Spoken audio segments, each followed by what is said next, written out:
상쾌한 아침 원주에서 출발합니다.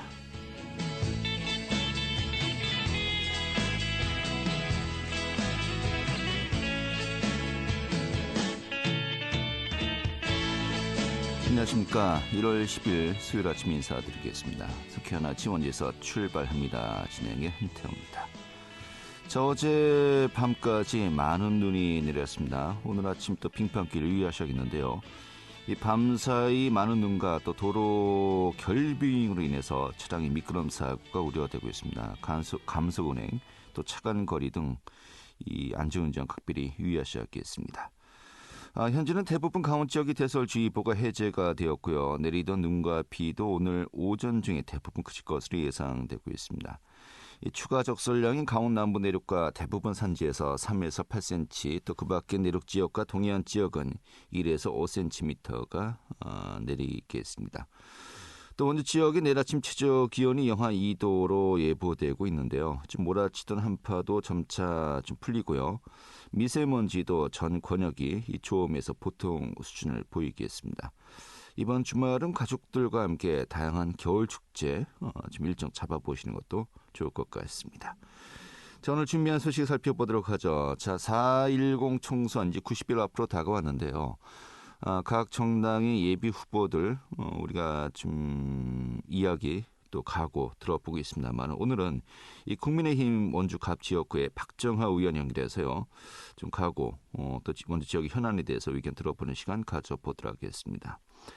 또 원주 세브란스 기독병원이 도내 의료 취약 문제를 해결하기 위해서 다양한 노력들을 기울이고 있는데요. 오늘 또 그 내용도 함께 살펴보도록 하죠. 1월 10일 수요일 상쾌한 아침 원주에서 출발하겠습니다.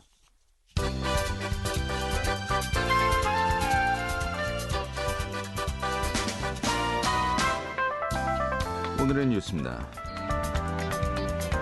2024 강원 동계청소년 올림픽의 개막이 10일 앞으로 다가온 가운데 대회 입장권 예매가 25만 장을 돌파했습니다.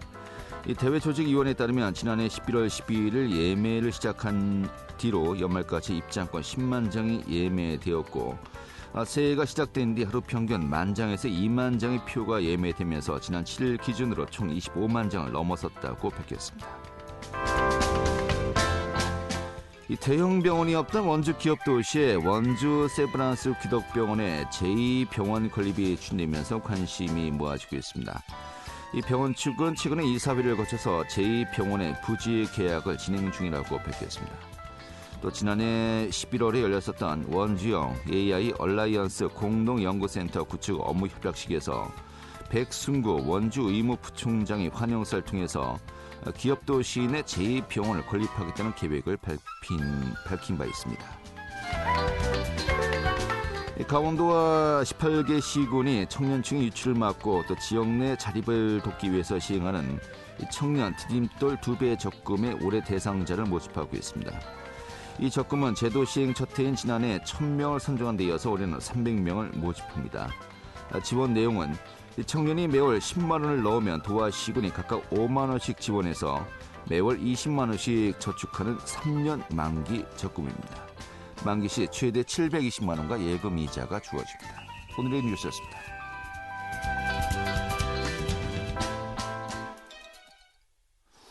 네, 4.10 총선 원주 지역 후보들 저희가 순차적으로 만나보고 있는데요. 오늘은 국민의힘의 원주 갑 박정하 의원 연결해서요. 각오, 출사표, 또 내용들 들어보도록 하겠습니다. 의원님. 안녕하세요. 새해 복 많이 받으세요. 예, 반갑습니다. 우리 청취자분들도 새해 복 많이 받으세요. 예. 많이 바쁘신가 봐요? 좀 바빠요. 오늘도 그래서 스튜디오 좀 가려고 했는데 네. 저희 공천관리위원회 구성건이 있어서 네. 아침에 급히 또 회의가 좀 있었어요. 그래서 예. 전화로 인사드립니다. 아쉽습니다. 또 뵐 시간 많은데요. 예. 이번에 4.10 총선에 나오시는 거죠? 그럼요. 예. 당연히 제가 재작년 6월에 보궐선거 통해서 국회의원 됐잖아요. 네. 이제 한 1년 반밖에 안 됐더라고요. 그렇죠. 보니까. 그래서 이런저런 거 보다 보니까 제가 피상적으로 느끼는 것보다 원주가 뭐라고 해야 되나 기초 체력이 많이 약해 있는 것 같아요. 네. 한 10여 년 이상 동안 우리가 너무 좀 느슨하게 왔다는 생각이 듭니다. 그래서 네. 그런 기초 체력을 좀 다져놔야 그 다음에 우리가 내일, 미래 이런 걸 얘기하지 이 상태로 갔다가는 저는 인구가 50만, 100만 중추도시는 고사하고 줄 수도 있다고 생각해요. 올해부터 벌써 인구 줄고 있잖아요. 그러니까 네. 준비를 안 해서 그래요. 전혀 산업 기반도 없고 좀 전에 우리 읽어주는 뉴스를 소개시켜 주셨지만 기업도시 같은 경우도 그냥 아파트만 졌지 그 정주 여건은 안 만들어줬잖아요. 네. 그러다 보니까 세브란스 병원 그 토지 이제 구입했거든요. 네. 그래서 같이 이제 작년부터 계속 고민을 많이 했었는데 이런 식으로 해서 뭔가 체력을 길러놓고 기초를 튼튼하게 해주는 일을 좀 해놔야겠다는 생각이 있습니다. 그래서 그동안 1년 반 동안 진단하고 시작했던 것 다 마무리 잘 짓고 우리가 50년, 100년 대계 미래 산업, 미래 먹거리, 그다음에 미래 원주를 생각하는 준비를 좀 해야겠다는 생각에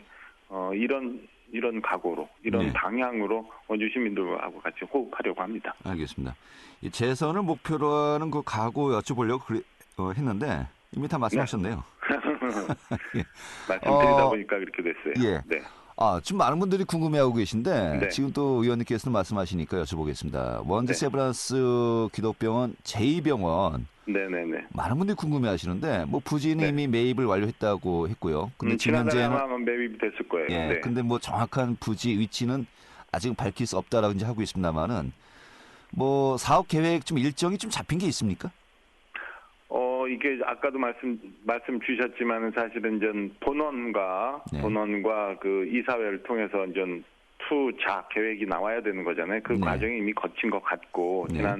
지난 그 가을여부터 원주 우리 세브란스 병원이 네. 이게 이 중부권 그 응급 의료 체계를 갖추고 있고 굉장히 유력한 병원임에도 불구하고 정부 지원이 좀 약한 부분들이 있었어요. 그래서 네. 용산 대통령실하고도 한번 그 실사를 다녀간 적이 있고 해서 우리 원주 세브란스 병원 좀 더 획기적으로 발전할 수 있는 지원책 같은 것도 많이 고민을 하고 있었거든요. 네. 그러던 차에 기업 도시에 이제 의료 여건이 좀 열악해서 세브란스 병원 분원이 기업 도시를 가는 거를 알겠습니다. 많이 검토를 했었고요. 예, 그게 예. 이제 착착 진행돼서 올 상반기쯤이면은 모양이 나올 듯합니다. 네, 좀 일정이라든지 사업 계획 내용이 좀 알려주겠군요. 제가 말씀드릴 수 있는 건이 아니기 때문에 예, 예. 제가 그냥 이렇게 좀 감추고 말씀드려요. 네. 아시는 게 있나 여쭤봤습니다. 아무튼 지금 현재 일산동에 네. 대규모로 중축 공사가 이루어지고 있고요. 그것도 지금 진행 중인 거죠. 예, 네. 굉장히 그 투자를 많이 하고 있는 것 같네요. 알겠습니다. 이 정도로 네, 하고요. 네.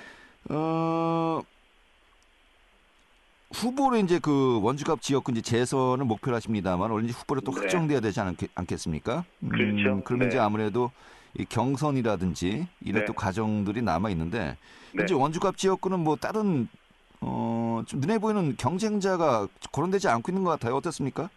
저희 당에서는 그 딱히 출마 의사를 갖고 있는 분들이 없는 것 같아요. 네. 아까 말씀드린 것처럼 제가 20년도 선거를 통해서 온 게 아니라 재작년 보궐선거를 통해서 등원이 됐기 때문에 네. 아마 그게 우리 딱히 다른 분들이 이렇게 도전을 하거나 네. 해볼 생각을 안 갖고 계시는 것 같아서 네. 그냥 당내 공천 과정은 크게 패스를 하고 아마 본선 준비를 해야 되지 않을까라는 생각입니다. 알겠습니다. 본선만 준비하면 될 것 같다. 지금 말씀하시는데 지난 연말에 KBS를 비롯해서 도내 방송 3사가 이제 그 여론조사를 네네네. 실시하지 않았습니까? 네, 네, 여론조사 결과 이제 원주갑 지역구를 보면은 네. 일단은 굉장히 좀 분발하셔야 되겠다는 또 봤어요. 하는 그 수치가 나왔어요. 네네. 좀 이 여론조사 결과는 어떻게 보십니까?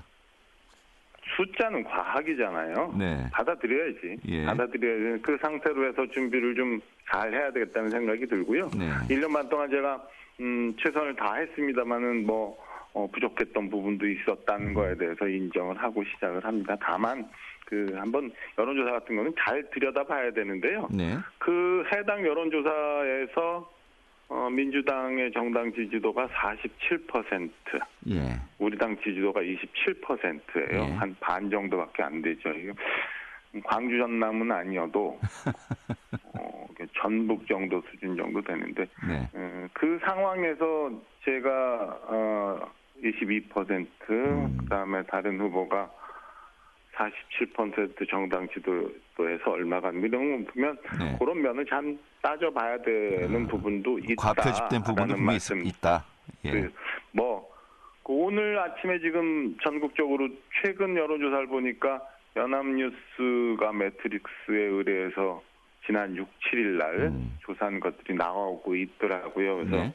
여긴 95% 신뢰 수준의 플러스 마이너스 3% 오차를 갖고 있는 건데 전국적으로 국민의힘 지지도하고 민주당 지지도를 보니까 36대 33 네. 그리고 서울에서의 지지도는 보면은 이미 많이 차이가 좀 있어서 38대 28 우리 당이 10%포인트 정도 앞서는 상황으로 나와요. 예. 그래서 이런 상황을 보면은 당시 조사에 있어서의 정당 지지도가 47%대 27% 기준으로 나왔던 결과. 그리고 해당 조사에서 원주을은 또 그렇게 안 나왔거든요. 알겠습니다. 38대 39 비슷하게 나왔기 때문에 그것만 갖고 단순하게 후보 지지도 나온 걸 갖고 비교할 수는 없는 거다. 알겠습니다. 저희 당이 좀 더 분발할 점은 좀 있지만 원주가 그렇게 전북 같은 상황인가라는 거에 대해서는 조사도 조금 애매했다라는 느낌을 좀 갖고 있습니다. 예, 알겠습니다.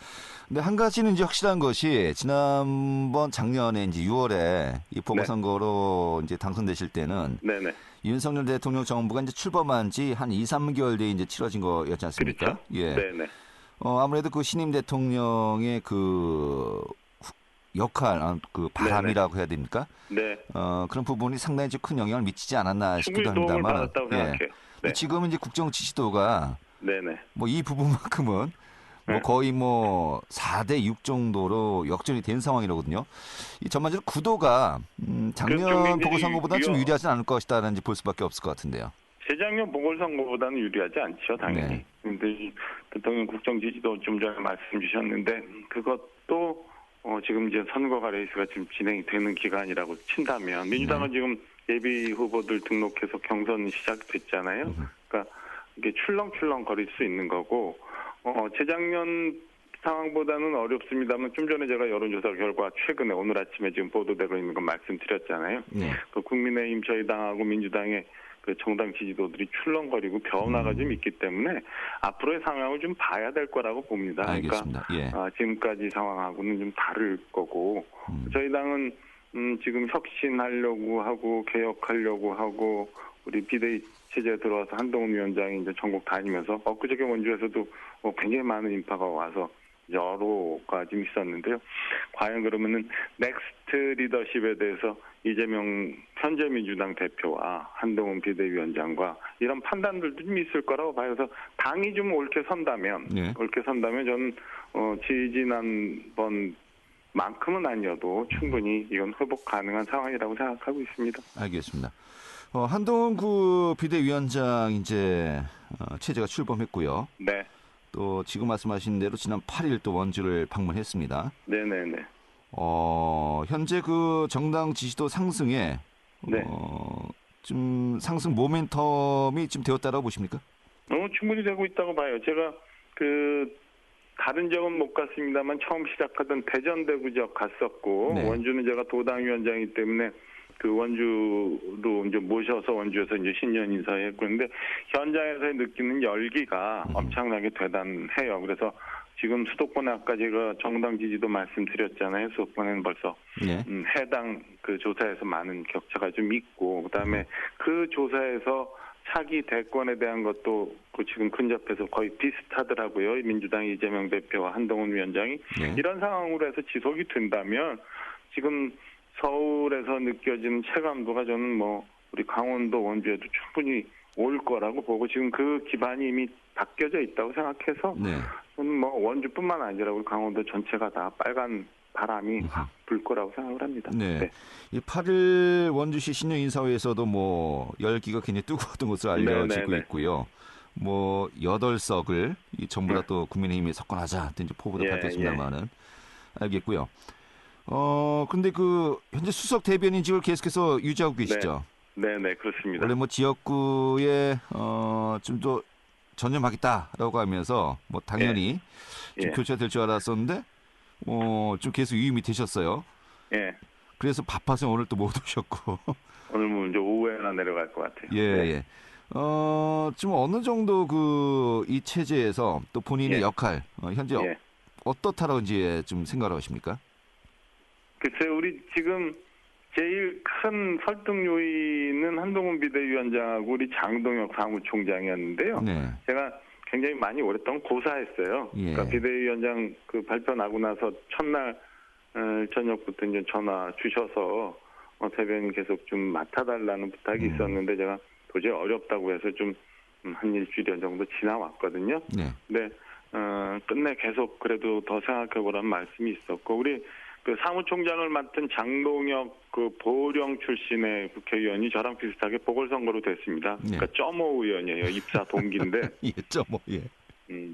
눈이 한참 많이 오던 작년 연말이었던 것 같은데 30일인가 토요일 날 이제 제가 이제 원주를 출발하려고 하는데 전화가 왔어요. 그래서 형이 잠깐 볼 수 있냐고. 그래서 이제 어젯밤 늦게 새벽 2시까지 위원장하고 얘기했는데 그래도 결론이 안 난다. 그러니까 나라는 건 장동혁 총장이죠. 예. 나도 지역구 상황이 좋지 않지만 그래도 당이 바로 서야 되는 거 아니냐. 내가 헌신하고자 지금 사무총장은 대변인만큼이나 더 바쁘거든요. 네. 네, 했으니까 형님도 같이 해갖고 우리 당 그런 좀 세워봅시다. 당을 예. 세우면 그럼 전체적으로 상황이 여의해질 거고 그게 알겠습니다. 대한민국을 바로 가는 거 아니냐라는 얘기에 제가 그냥 알겠다고 하고 한동훈 비대위원장하고 통화해서 그냥 대변인직을 수행하기로 했습니다. 그래서 네, 이런 상황이 발생이 됐어요. 양해 부탁드려요. 알겠습니다. 자, 근데 수석 대변인만이 아니고 도당위원장도 맡고 계시고요. 도당위원장 진짜 맡고 있죠. 애초에 우려하셨던 대로 네. 내년 총선 이 지역구에 100% 전력을 좀 네. 올이군요. 네. 전력을 좀 기울이게 좀 어려움이 있지 않을까요?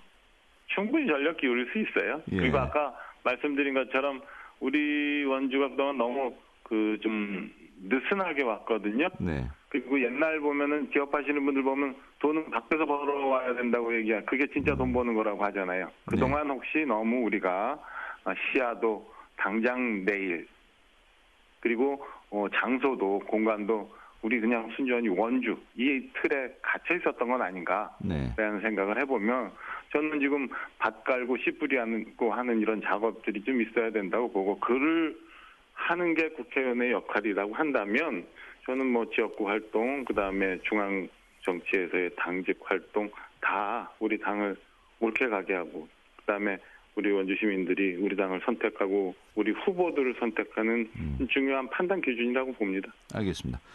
이 부분 좀 저희가 한번 좀 읽고 가야겠네요. 아까 제가 이제 언급했던 여론조사 결과는 KBS 춘천방송국을 비롯해서 방송 도내 3사가 의뢰를 했고요. 조사기관은 입소서 주식회사입니다. 2023년 12월 15일에서 17일간 이루어졌고 각 선거구 거주 만 18세 이상의 남녀 500명을 대상으로 했습니다. 무선 비율로 이제 100%였고 응답률 표본 오차는 95% 신뢰 수준이었습니다. 그 외에 자세한 내용은 선관위 홈페이지를 보시면 되겠고요. 선거법이 까다로워서 그런 거 다 읽어줘야 돼요. 할 거 다 했습니다. 예. 자, 그리고 지금 예상대로라면은 원주갑 지역구 원창무 현재 당협위원장이죠.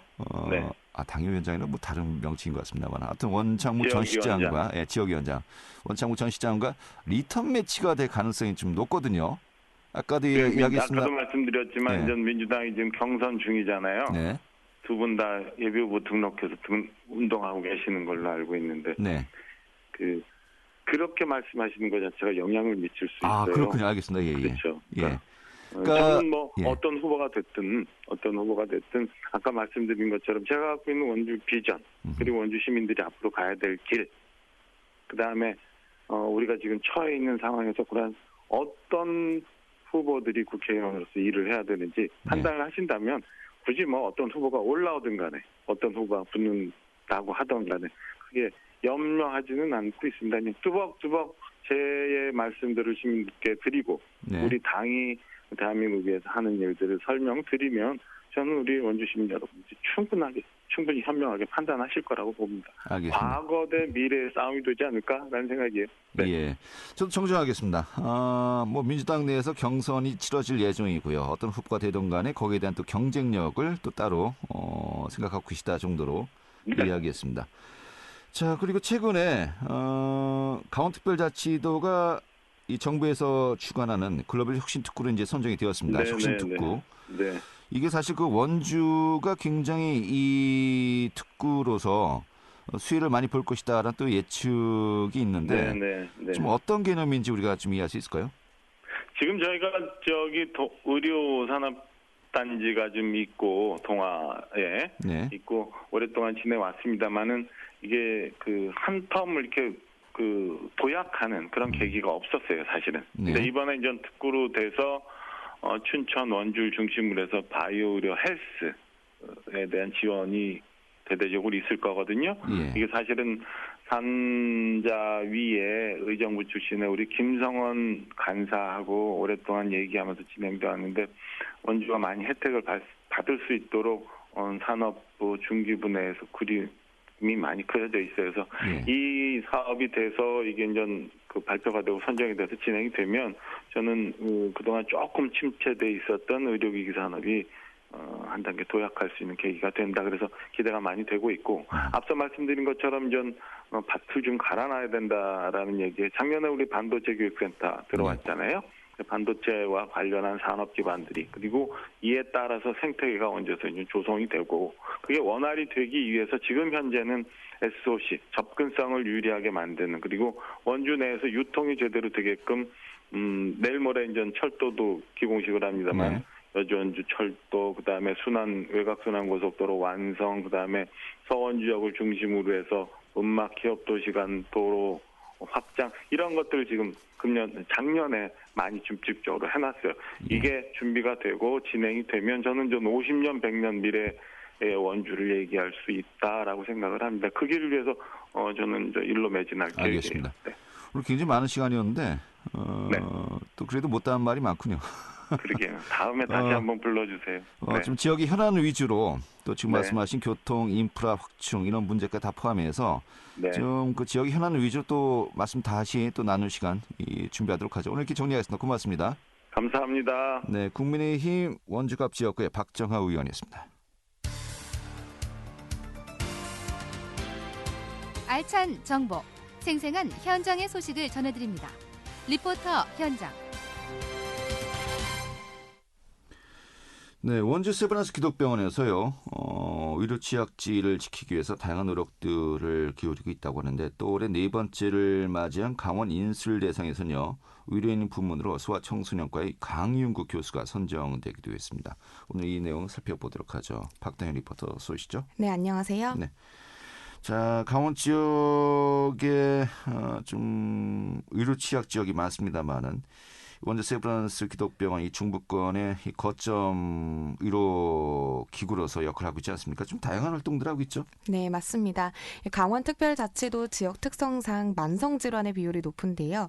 지역 내 의료 이용 현황을 알 수 있는 자체 충족률은 약 64% 정도입니다. 자체 충족률이 높은 지역은 춘천시와 강릉시, 원주시로 그 외 의료기관을 이용하는 환자의 절반 이상은 자신이 거주하는 지역이 아닌 다른 지역에서 진료를 받고 있는데요.